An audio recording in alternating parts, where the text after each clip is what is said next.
आप देख रहे खबर तो समझिए और आपके साथ मैं हूं विवेक। सबसे पहले बात उस फुलवारी की जिसकी जड़ों को आतंक के पानी से सींचने की तैयारी थी, लेकिन वक्त रहते प्लान डिकोड हो गया। फुलवारी शरीफ टेरर मामले में हर रोज चौंकाने वाले खुलासे हो रहे हैं और आज भी एक बड़ा खुलासा हुआ है। क्या है वो विस्फोटक खुलासा, ये जानने के लिए रिपोर्ट देखिए।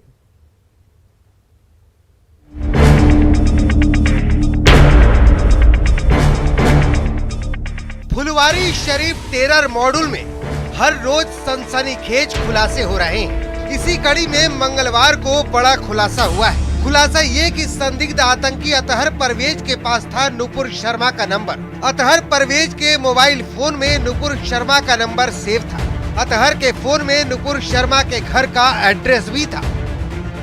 केंद्रीय एजेंसियां और पटना पुलिस की छानबीन के दौरान ये जानकारी सामने आई है। हालांकि पुलिस इस मामले में कुछ भी कहने से अभी बच रही है। अभी मेरे लिए इस पे कमेंट करना ठीक नहीं रहेगा। नुपुर शर्मा को लेकर कोई लिंक मिला इसमें? उसका तो जिक्र है ही 2047 विजन में। प्लीज मेरे तरफ से नो कमेंट। अच्छा, अलग अलग छापेमारी कितने जगहों पे हो रही है? कॉल डिटेल्स भी कुछ मिले हैं जो कि पाकिस्तान से संपर्क हुए हो। व्हाट्सएप तो है, क्या कॉल्स भी, व्हाट्सएप कॉल्स कुछ आप दूसरे देशों के कुछ नंबर से कॉल्स हैं। किसको? रेगुलर नंबर पे या व्हाट्सएप कॉल पे? व्हाट्सएप कॉल भी है, रेगुलर नंबर किनके मोबाइल पे है? अभी मतलब इतना क्रिस्टल जानकारी हम आपसे शेयर नहीं कर सकते हैं, लेकिन है वो नंबर्स हैं। पाकिस्तान से भी फोन रेगुलर आते थे। दूसरे देशों के नंबर्स हैं जिस पे फोन पे बात है। इधर आतंकी संगठन इस्लामिक स्टेट से जुड़े इस्लामिक स्टेट खुरासान प्रांत यानी ISKP ने भारत की खुफिया एजेंसियों की चिंता बढ़ा दी है। ISKP की मैगजीन में चौंकाने वाली जानकारी सामने आई है। मैगजीन के फ्रंट पेज पर भारत के प्रधानमंत्री नरेंद्र मोदी की फोटो लगाई गई है। इतना ही नहीं, मैगजीन में भारत और बीजेपी के बारे में बहुत कुछ लिखा गया है। इस मैगजीन में बीजेपी नेताओं पर हमले का भी जिक्र है। जाहिर है, फुलवारी मॉड्यूल और सीतामढ़ी में चाकूबाजी की घटना के बाद पुलिस अलर्ट मोड में आ चुकी है। इसी कड़ी में मंगलवार को पुलिस मुख्यालय में डीजीपी ने हाई लेवल मीटिंग की, जिसमें ADG police headquarter, ADG law and order, ADG CID, ADG STF समेत पटना और गया के साथ सभी रेंज के IG, DIG और जिलों के SP भी शामिल हुए। पटना से न्यूज 18 के लिए अमित कुमार की रिपोर्ट। समझिए इस खबर को कि जिस ISKP की मैगजीन में प्रधानमंत्री मोदी की तस्वीर छापी गई, वो खुरासान मॉडल कितना खतरनाक है आप वो समझिए। ISKP आतंकी संगठन ISIS की एक शाखा है और इसे ISKP यानी कि Islamic state of Khorasan province के नाम से जाना जाता है। इस मॉड्यूल का बेस पाकिस्तान अफगान सीमा के अलावा उत्तर पूर्वी ईरान, दक्षिणी तुर्कमेनिस्तान और उत्तरी अफगानिस्तान में है। पहली बार 2014 के आखिर में पूर्वी अफगानिस्तान में यह सामने आया था। IS खुरासान में तालिबान छोड़ने वाले और विदेशी लड़ाके दोनों ही शामिल हैं और इस संगठन को बेहद क्रूर माना जाता है। यह आतंकी संगठन लगातार भारत में गजवाए हिंद एजेंडे के तहत युवाओं को आतंकी बनाने की कोशिश में है। आतंकी संगठन इस्लामिक स्टेट खुरासान प्रोविंस को भारत के अलावा अमेरिका और इराक ने आतंकी समूह घोषित किया है और यह संगठन गजवाए हिंद के एजेंडे के तहत भारत पर भी कब्जा करने का ख्वाब देखता है। बढ़ते हैं आगे। मरगूब उर्फ ताहिर को पटना पुलिस ने 48 घंटे के रिमांड पर लिया। ताहिर का कनेक्शन पाकिस्तान, बांग्लादेश और यमन तक मिला। ताहिर के इंटरनेशनल तार की एक कड़ी को जानेंगे, लेकिन उससे पहले यह रिपोर्ट देखिए क्योंकि पूरे मामले में अब ईडी की एंट्री हो चुकी है।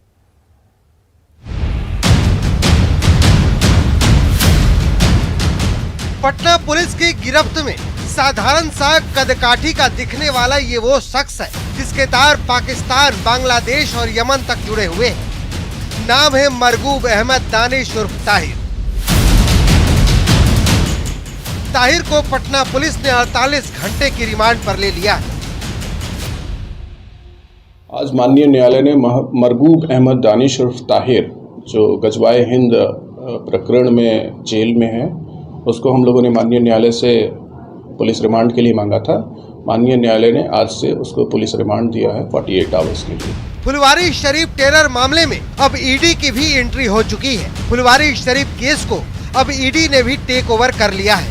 ईडी की टीम अब पीएफआई की फंडिंग से जुड़े मामले की तहकीकात करेगी। पीएफआई और एसडीपीआई की भूमिका है और इस मामले में जिस तरह से कई लोग अभी भी जांच एजेंसी के रडार पर हैं, लिहाजा अब इस मामले में विस्तार से खंगाला जाएगा कि किस तरह से उन तमाम लोगों की भूमिका इस मामले पे है और इस मामले में जिस तरह से बिहार, उत्तर प्रदेश, राजधानी दिल्ली समेत कई राज्यों से जुड़े हुए लोगों की जो भूमिका है उसको भी खंगाला जाएगा। जो केस रजिस्टर्ड किया गया है वो दिल्ली स्थित ईडी मुख्यालय में रजिस्टर्ड किया गया है। हालांकि पीएफआई से संबंधित पहले उत्तर प्रदेश, केरल और राजधानी दिल्ली में भी केस को दर्ज किया गया था और उसी मामले को ध्यान में रखते हुए जो टीम पहले इन्वेस्टिगेशन कर रही थी उसी टीम के द्वारा ईडी मुख्यालय में ही इस केस को अब दर्ज कर लिया गया है।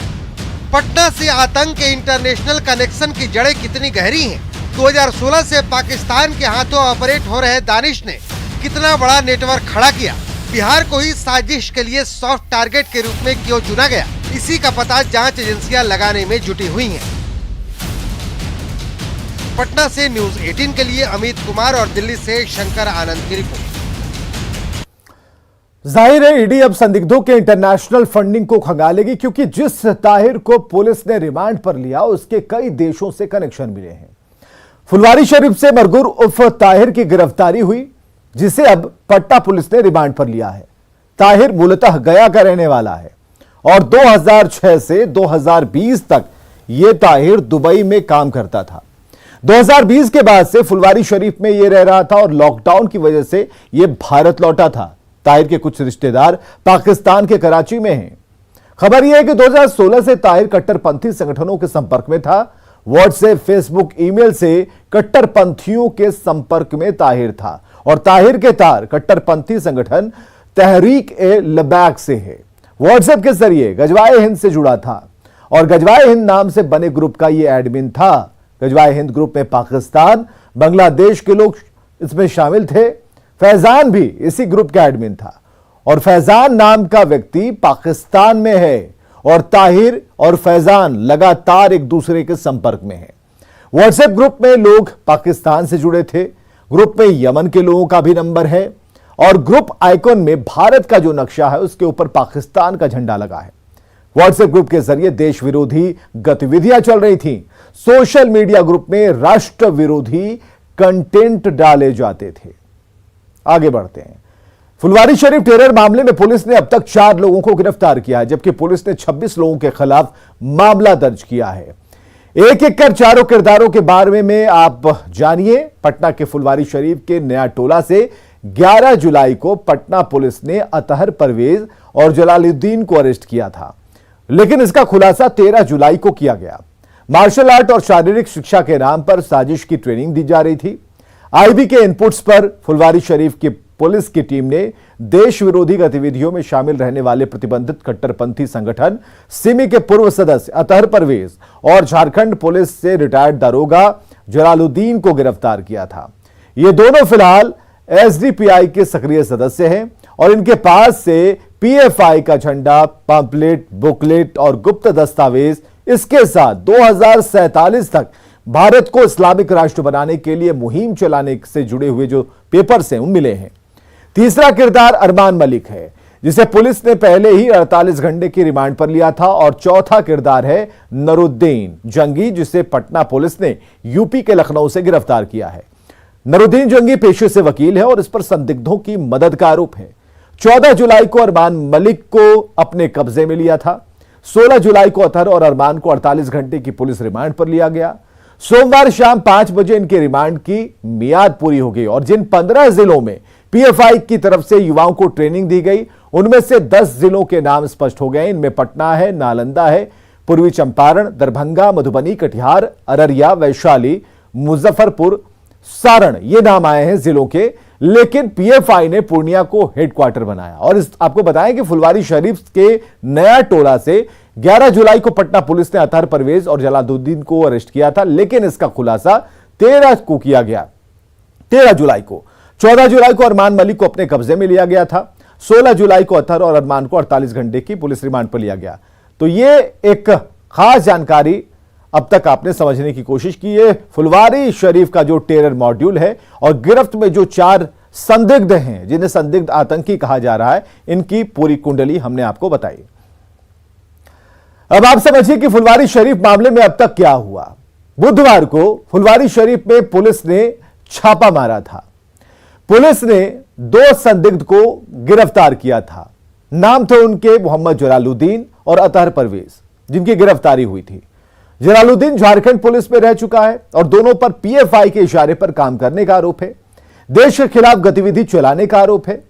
2 संदिग्धों अतहर और अरमान को पुलिस ने 48 घंटे के रिमांड पर लिया था और सोमवार को दोनों के रिमांड अवधि खत्म हो गई। पटना पुलिस ने लखनऊ से एक संदिग्ध को गिरफ्तार किया है। गिरफ्तार नरुद्दीन जंगी पेशे से वकील है। नरुद्दीन जंगी दरभंगा का रहने वाला है और अब तक इस मामले में 4 लोगों की गिरफ्तारी हुई है। इस मामले में 26 लोगों पर नामजद एफआईआर दर्ज है, मतलब 22 लोग अभी भी पकड़ से बाहर हैं। सीतामढ़ी में उदयपुर जैसा कांड सामने आया। नुपुर शर्मा का समर्थन करने वाले युवक को 4 लोगों ने सरेआम चाकू से लहूलुहान कर दिया। घायल अंकित से लेकर पूरा जो अंकित का परिवार है, इसकी मुख्य वजह नुपुर शर्मा का समर्थन उनका परिवार बता रहा है, लेकिन पुलिस इससे इनकार कर रही है। पुलिस की थ्योरी कुछ और है, रिपोर्ट देखिए।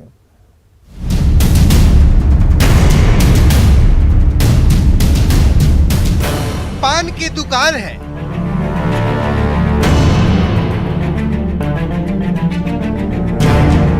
कई लोग मौजूद हैं और एक युवक लहूलुहान है। अंकित झा नाम के इस युवक पर 1-2 नहीं बल्कि 16 जुलाई को 6 बार चाकुओं से हमला हुआ। वजह है नुपुर शर्मा का समर्थन। सोशल मीडिया पर नुपुर शर्मा का समर्थन अंकित को भारी पड़ गया। हम लोग दुकान पे थे, पान खाने गए थे। 2 बंदे थे हम लोग, वो 2-3 थे, वो भी 2-3 थे।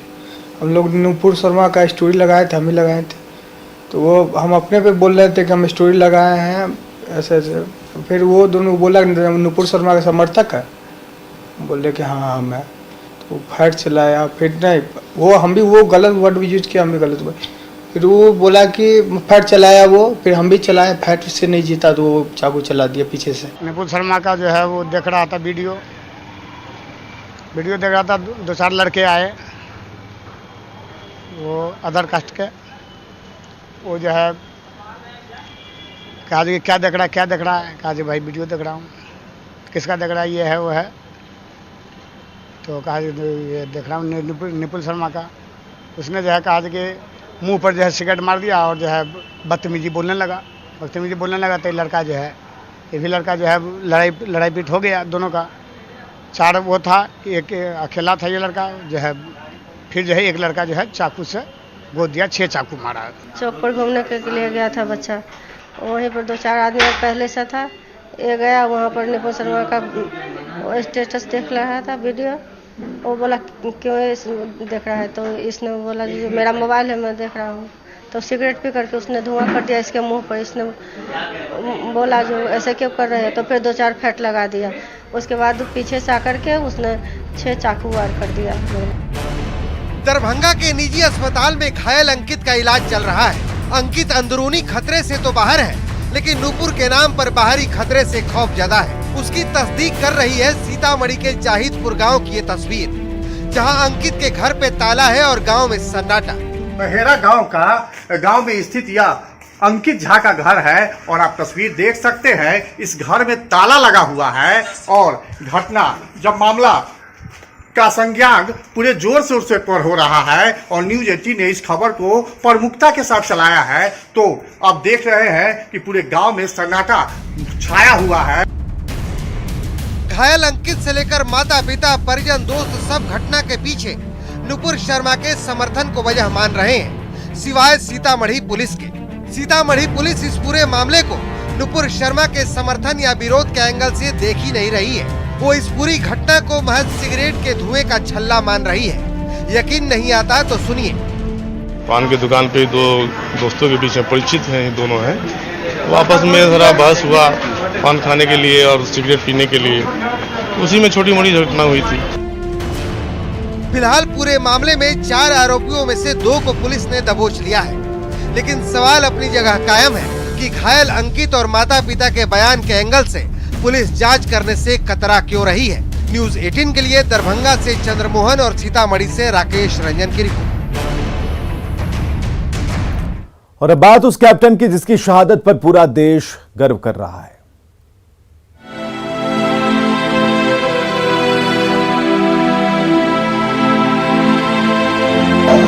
सेवा में चाहता सर।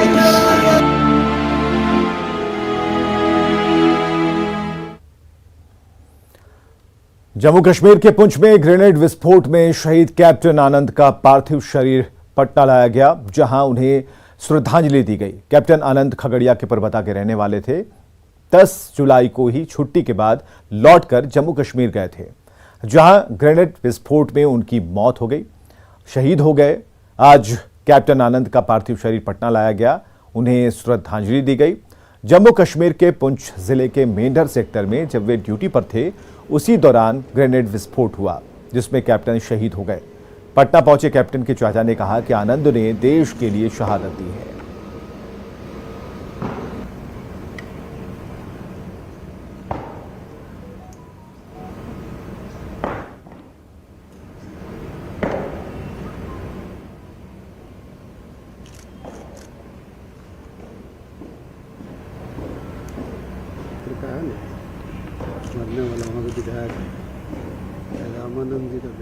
एयरपोर्ट पर देख सकते हैं कि इस वक्त गार्ड ऑफ ऑनर दिया गया है। सभी नेता हों या फिर अधिकारी, तमाम लोगों ने अभी श्रद्धांजलि अर्पित की है और सभी की आंखें नम है। जिस तरह से खगड़िया के परबत्ता का लाल आनंद कुमार देश सेवा की भावना रखता था और कम उम्र में इसने अपना नहीं बल्कि पूरे बिहार का नाम रोशन किया, गौरवान्वित करने का मौका दिया। लेकिन आज आनंद कुमार हम लोगों के बीच नहीं है। आनंद कुमार का पार्थिव शरीर जैसे ही पहुंचा है पटना, उसके बाद देख सकते हैं तमाम जो परिजन हों या फिर अधिकारी हों या फिर बिहार के नेता हों, सबकी आंखें नम हैं। और पंचायती राज मंत्री ने भी कहा है कि ये काफ़ी दुखद घटना है और बिहार के लिए अपूर्णीय क्षति है। आनंद कुमार के चाचा भी हमारे साथ हैं, कुछ और परिजन हैं, उनसे हम बात करेंगे। क्या कहेंगे कि जिस तरह से आनंद काफ़ी ऊंचे पद तक गए थे, 15 में नौकरी लगी, उसके बाद फिर कितनी बड़ी क्षति? जी, क्षति तो बहुत ज़्यादा है, लेकिन क्या शेर था, शेर की तरह चला गया भारत माँ की सेवा में जी। और क्या, वो तो ज़्यादा बहुत दूसरा भी जॉब लेता, इतना इंटेलिजेंट था। मैं अभी ट्रेन मैनेजर पद पे हूँ, तो वो जब आया तो समझिए कि मेरे सेट को मारा था 80% मारा उस टाइम, लेकिन उसको था कि मैं जाऊँगा तो फौज में जाऊँगा, तो शेर था।